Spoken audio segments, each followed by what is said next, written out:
اب میں دعوت خطاب دیتا ہوں جناب شہباز شریف صاحب کو، صدر پاکستان مسلم لیگ نون۔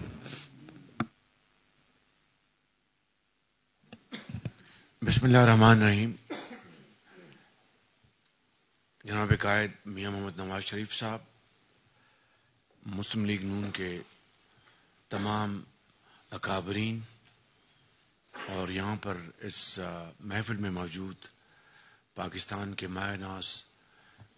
صحافی بھائی، journalist, columnist, T V anchors, خواتین و حضرات، السلام علیکم۔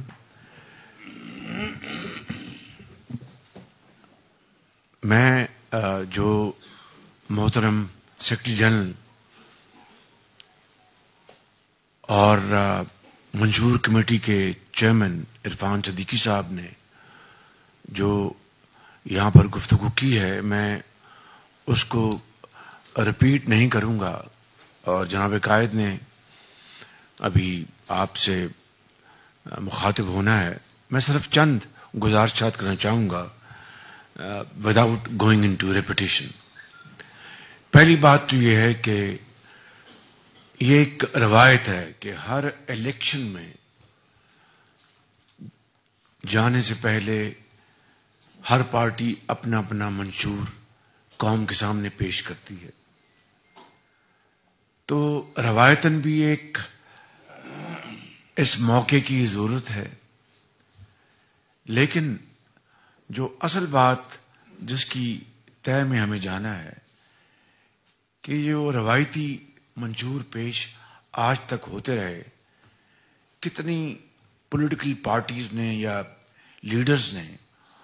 ان کے اوپر صدق کے دل سے اور محنت سے عمل پیرا ہونے کی کوشش کی۔ میں خود نمائی میں جائے بغیر چند مثالیں آپ کے سامنے پیش کرنا چاہتا ہوں۔ میاں محمد نواز شریف نے یہ کبھی دعویٰ نہیں کیا تھا کہ میں 20 گھنٹے کے اندھیرے ختم کر دوں گا۔ انہوں نے یہ کہا تھا کہ میں پوری کوشش کروں گا کہ اپنے 5 سالہ دور میں اس کو ختم کرنے کے لیے حتی المقدور اپنی ٹیم کے ساتھ وہ کام کریں گے۔ اس دور میں جو ہمالیہ نما جو مشکلات اور رکاوٹیں پیش آئیں وہ آپ کے سامنے ہیں، میں اس کی تفصیل میں نہیں جانا چاہتا۔ مثال کے طور پر 14 اگست 2014 کو لانگ مارچ شروع ہوا اسلام آباد کے لیے۔ کبھی دیکھتی آنکھ نے اس طرح کا دل خراش منظر پہلے کبھی نہیں دیکھا تھا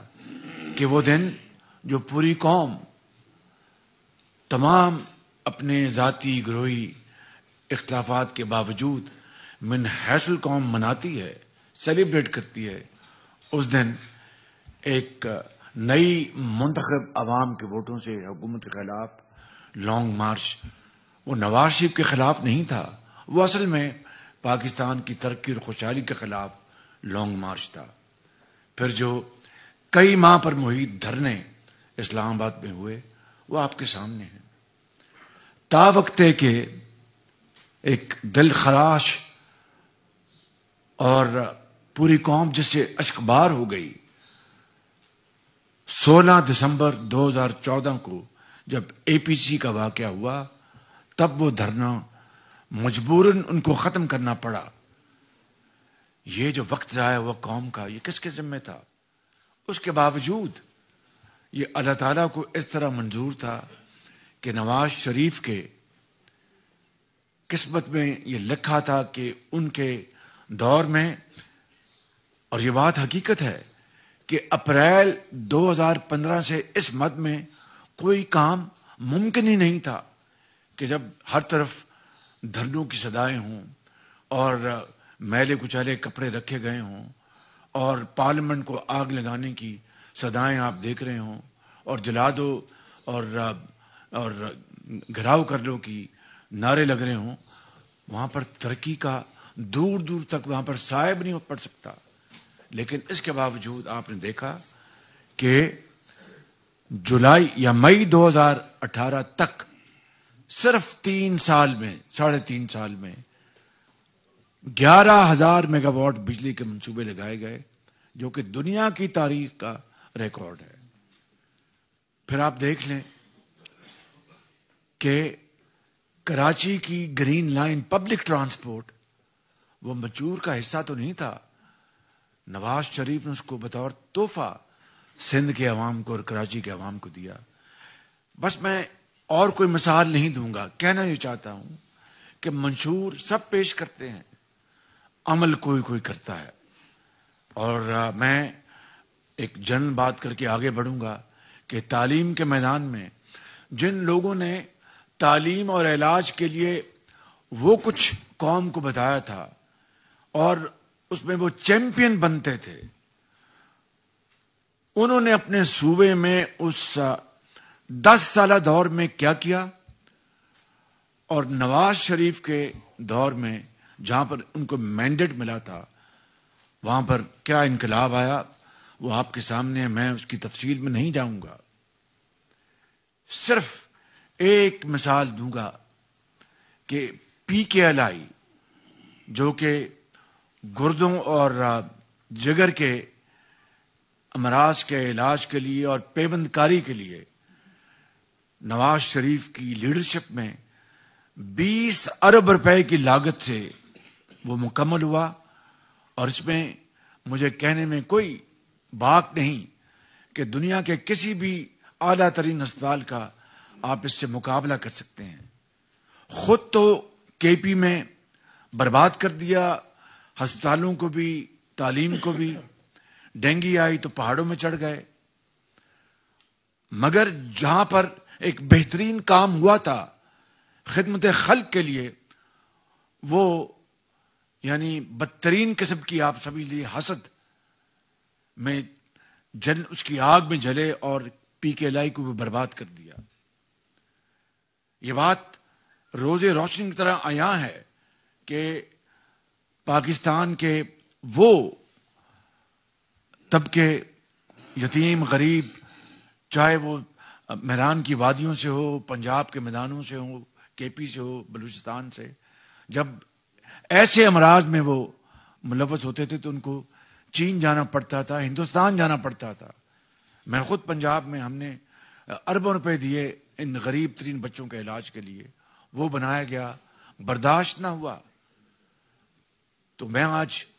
یہاں پر بات ختم کرنے سے پہلے یہ کہوں گا کہ نواز شریف اس شخص کا نام ہے جس نے جو وعدہ کیا اس کے اوپر عمل کرنے کے لیے سرتوڑ کوشش کی اور دن رات ایک کیا، اور دعوے کم کیے اور کام زیادہ کیا. اور یہ بات میں آپ دانشوروں کے سامنے بڑی عاجزی سے کہہ رہا ہوں. آپ سے زیادہ کوئی اس بات کو بہتر نہیں جانتا. آپ ہر چیز کا تیا پانچا 1 سیکنڈ میں کر سکتے ہیں. خلاصہ یہ ہے، خلاصہ کہ ابھی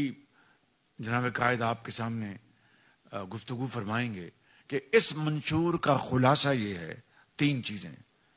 کہ ہم نے پاکستان کی نوجوان نسل کو ماضی کی طرح، یہ کوئی ایسی بات نہیں کہ ہم سہانا خواب دکھا رہے ہیں، ماضی میں نواز شریف نے کر کے دکھایا ہے کہ ماضی کی طرح اور اب پہلے سے بہت آگے بڑھ کر نوجوان نسل کی، ان کی تعلیم، ان کی تربیت کے حوالے سے جدید ترین ہتھیار ہم لے کے آئیں گے، جو آج پوری دنیا میں جس نے اپنا لوہا منوایا ہے، چاہے وہ IT ہے، چاہے وہ اسکل ڈیولپمنٹ ہے، چاہے وہ ووکیشنل ٹریننگ ہے، اور اس کے ساتھ جڑا ہوا معاملہ کہ جاب اپرچونٹیز آٹومیٹکلی ان بچوں اور بچیوں کو ملیں،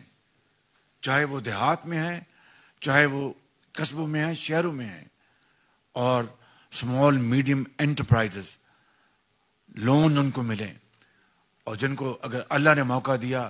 میاں محمد نواز شریف کو تو اس بات کا بندوبست کریں گے بینکوں کے ذریعے کہ اتنی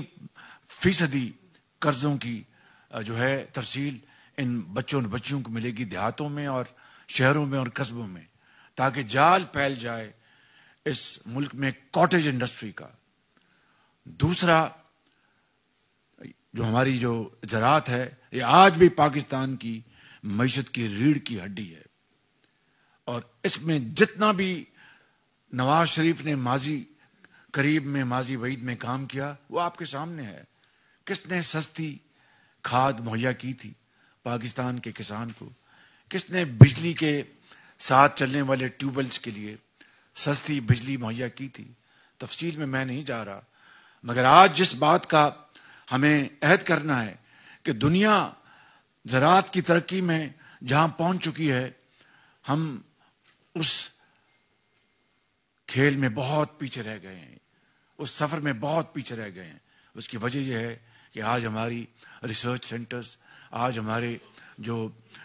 ماڈل جو ٹیکنیکس ہیں ان کو ہم نے نہیں اپنایا، اور دنیا ہم سے بہت آگے نکل گئی۔ اور آخری بات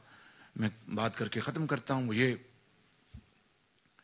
کہ نواز شریف کا منشور کا اہم ترین حصہ یہ ہے کہ قوم کو جوڑنا،